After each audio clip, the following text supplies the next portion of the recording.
BJP के जाल में फंसे आजम और शिवपाल। बीजेपी ने अंदर ही अंदर सपा के लिए खोद दी खाई। कद्दावर नेता और मजबूत वोट बैंक ही हो गया खिलाफ। अखिलेश यादव कहीं हो न जाए मजबूत, इसलिए हुआ खेल। देखिए कैसे बीजेपी ने सपा के खिलाफ बनाया माहौल।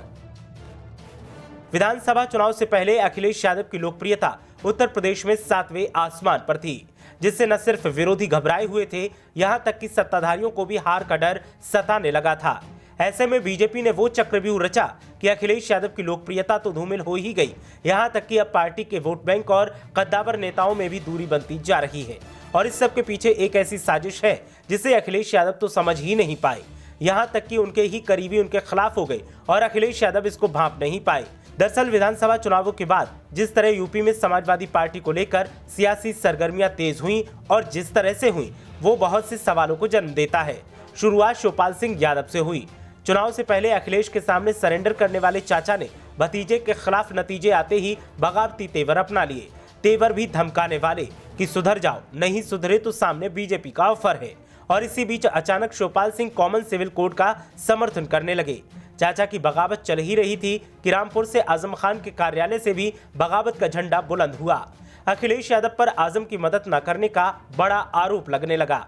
इसी के साथ शुरू हो गया अखिलेश को मुस्लिम विरोधी साबित करने का खेल।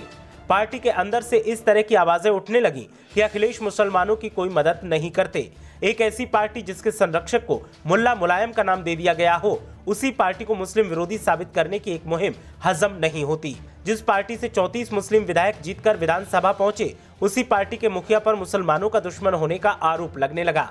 इन हालातों पर नजर दौड़ाने के बाद तो सब कुछ पहले से लिखे गए एक स्क्रीन प्ले जैसे लगने लगा। और यहीं से सवाल उठता है कि इस स्क्रिप्ट का राइटर कौन है, कहां बैठकर ये पटकथा लिखी जा रही है।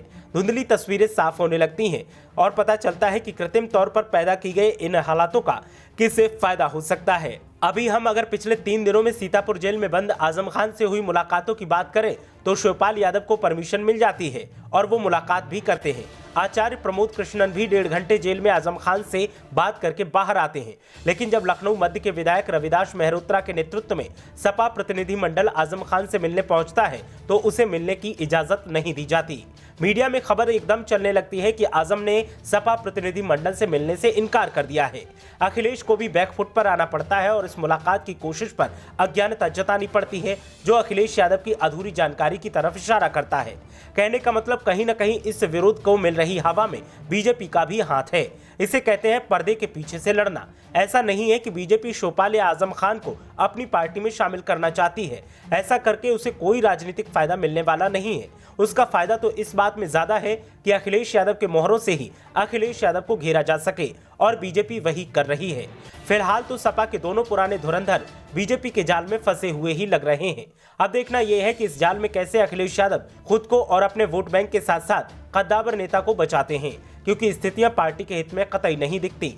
जहां एक और मुस्लिम विरोधी होने की आवाज बुलंद हो रही है तो दूसरी तरफ पार्टी के ही कद्दावर नेता विरोध कर रहे हैं। देखना यह है कि स्थितियों को अखिलेश यादव कैसे संभालते हैं। ब्यूरो रिपोर्ट, मीडिया हलचल।